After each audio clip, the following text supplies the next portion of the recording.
Let's begin Section 2.3 in your textbook, which discusses errors, power, and the significance level of tests. Remember, simple random samples will produce statistics that are close to the parameter value on average.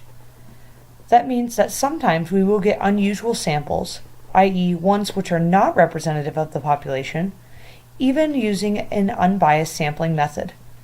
Unfortunately, we'll never know if our sample is an unusual one or not. So what happens if our sample is one of those unusual random samples? We'll make a bad decision, and this is what's called an error. This is not a mistake in our research. The term error refers to the decision we make about the null hypothesis based on our data. So what is a decision in a hypothesis test? First, we need to discuss significance levels. A significance level is an arbitrary cutoff set by the researcher when writing the hypotheses to distinguish a low p-value from a high p-value.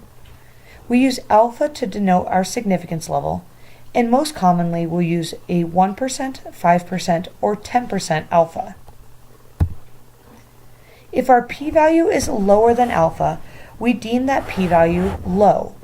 Recall that the smaller the p-value, the stronger the evidence against the null. So if we have a low p-value that is lower than the significance level, we say our p-value is strong enough evidence to reject the null hypothesis.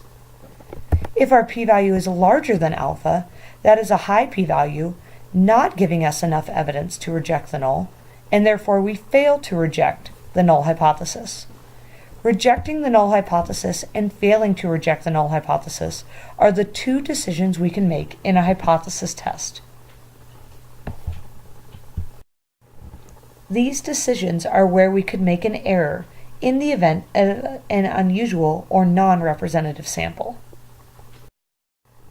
There are two types of errors we could make, one going with each decision. If we reject the null hypothesis, even though the null hypothesis is true, that is deemed a type 1 error. You can think of it as a false alarm, or thinking we know something even though we don't.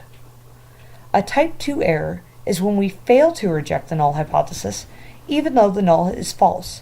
It is a missed opportunity, or we miss the chance to prove the null is false based on our data. Errors to medical tests. The null hypothesis in a medical setting is that someone is healthy or that they do not have the disease. A type 1 error then is a false positive if we conclude someone has a disease when they don't.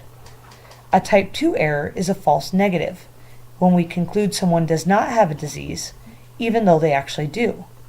As you can see, these errors can have very different consequences, and which error is worse depends on not only the situation but the perspective you're looking at as well.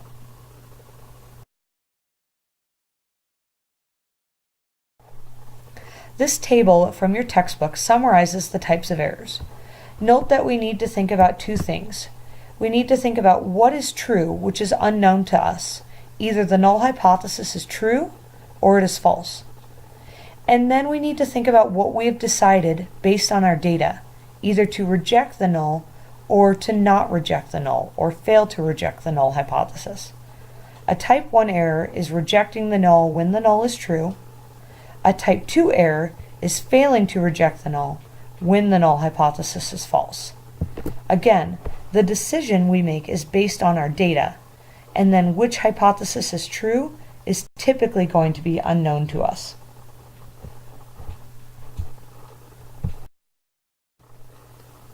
Finally, your book discusses the power of a test. The power of a test is the probability of rejecting a false null hypothesis, or the probability of rejecting the null correctly when the null hypothesis is actually false. Looking back at this table from your textbook, if we reject the null hypothesis and the null hypothesis is actually false, that is a correct decision, and the probability of making that correct decision is the power of the test. When interpreting errors in power, be sure to clearly state what you conclude and what is true. Additionally, type 1 and type 2 errors are decisions, whereas the power of the test is a probability. so be specific in your interpretations.